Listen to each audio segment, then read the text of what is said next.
Hi everyone, my name is Rudra Sekhri and welcome to the Astropods. Today we have someone on the show who loves to share their passion for the night sky with his community through astrophotography and joined us on the podcast to inspire you to potentially get involved in astrophotography.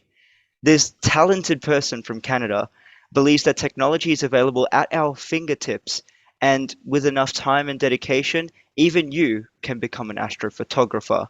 However, due to pressing issues in astronomy such as light pollution, he is concerned that our view of the night sky will never be the same. It is my utmost pleasure and excitement to introduce Craig to the Astropods. Thank you so much for joining with us, Craig. Thanks for the great introduction, Rudra. It was my pleasure to come on the podcast and share some of my views when it comes to astrophotography and the hobby in general. Thank you so much, Craig. It's really fascinating to see some of the equipment and software used in astrophotography. But as a person who's interested in astrophotography, I'm very interested in astrophotography, by the way. I've always wanted to know, like, how much time, cost, and dedication is required to sort of get good at astrophotography, or or how much time, cost, and effort should be consistently invested into astrophotography? Yeah, I think a lot of people have that question. It's common because, especially when I show friends and family the pictures I've taken, and I kind of try and explain how much time went into a certain photo, because a photo, someone looks at it for a minute or two and that's that, and yet the amount of work that went into making that happen is dramatic. So I don't get too hung up on that end, because if you're talking to someone that's interested in it and wants to get into it, and you just jump into how much time this photo took for me to make or create or to get it to that presentability of it, they'd likely just say, oh, I don't have that kind of time, and they'd never try it. So I would suggest instead just starting to get involved with it and spending as much time as you want on learning it. So as I kind of mentioned prior, there's people taking really good images of the Milky Way with their smartphones. So, I mean, you can pretty much go on YouTube and download a video that is a how-to on how to take an image with your Samsung Galaxy of the Milky Way, and you'll get probably a pretty decent image if you follow that. So the time investment in that particular case is not a lot, probably, and it's going to be kind of neat. So and that'll just lead to, if it's something that interests you, it's going to lead to more and more time spent learning different techniques, maybe to buying that telescope. Or so yeah, Rudra, like at the end, I wanted to kind of stay away from how much total time goes into some of these images, because it does scare people off, and that's not really what I want to do. I want to bring people in. But to get down to it, once you sort of get into the weeds and you want to take really good images of specific galaxies that are tens of millions of light years away, and you want to compete with the better astrophotographers out there in the world, it's obviously hours and hours of learning multiple computer programs and processing skills and learning how to use your equipment the most effectively possible. And different people learn that stuff at different rates. I happen to be someone that's more technical. I'm not really, someone might say astrophotography is kind of an art form. I don't really consider myself very artsy per se. I'm more technical, which is why I think I like astrophotography. It allows you to kind of blend those two worlds, and you can express sort of the scientific or the technical side as more of a personal art form. So it's kind of a unique hobby. At least for me, it's a hobby. Some people obviously do it as for a living or that sort of thing. But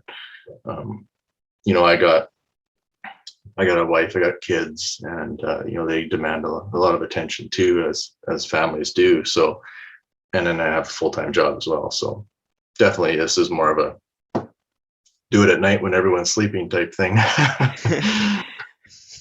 Waking up at 12 a.m. in the morning, just seeing what's up, checking your star app, just seeing what's up in the night sky. I do that sometimes when I'm not sleepy, or like, when it's really late. I usually just check to see what's outside. Check, is Jupiter right where I think it is? Is that Jupiter? Is that Saturn? And sort of just Yeah. testing myself. And it's a really fascinating thing. Yeah, and because that's a obviously a big concern for people too, is that what does it cost to kind of get into this hobby, and what does it cost to do well in it?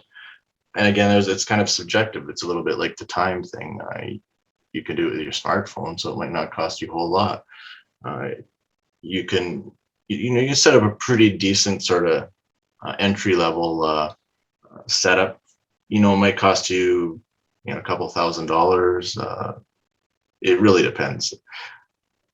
Now, if you get into it really crazy, it can be tons of money. You can spend $10,000 on one camera if you really want. Or, I mean, the sky's the limit when it comes to telescope stuff.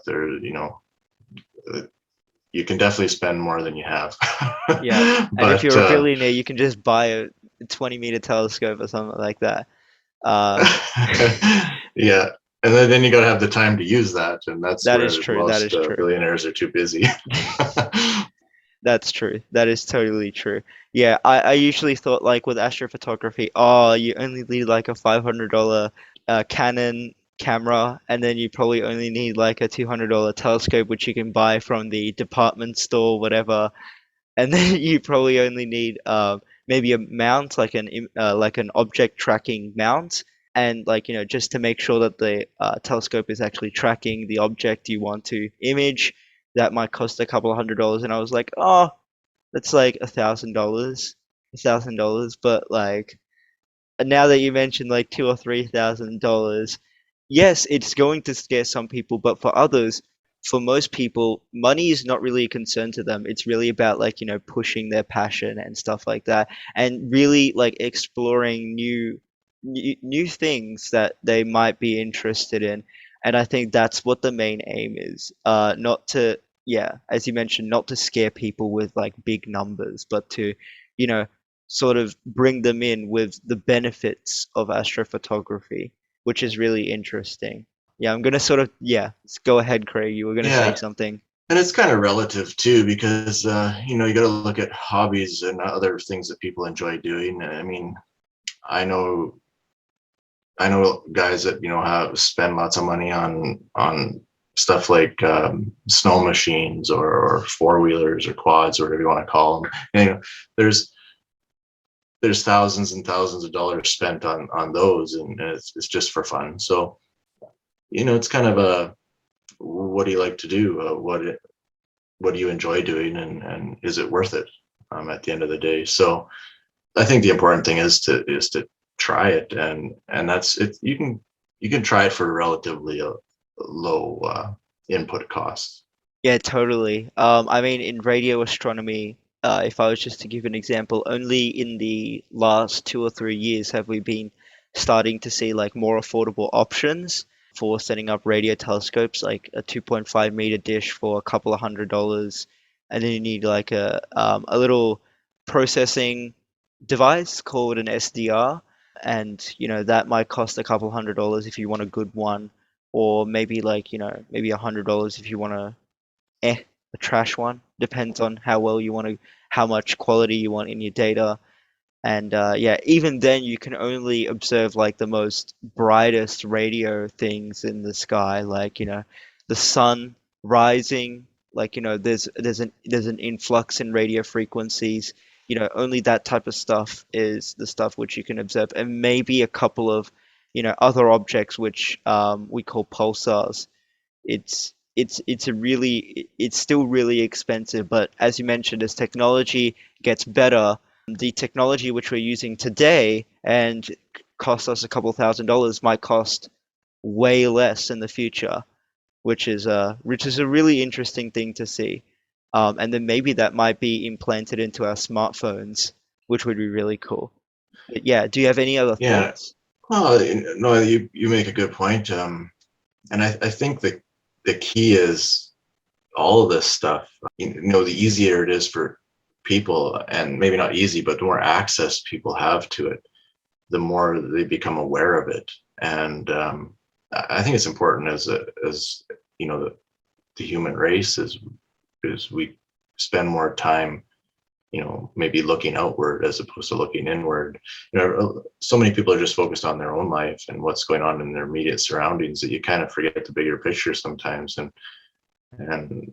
I think it's important that the bigger picture is taken into account, and exploring the universe in general, whether we're doing it via taking pictures or through analyzing radio frequencies. It's just, at least I think it's important that we understand it as well as we can. Thank you so much, Craig. Make sure to subscribe to the Astropods, because we will be having more people just like Craig joining our podcast to share their expertise in their respective fields of astronomy. And have a great day.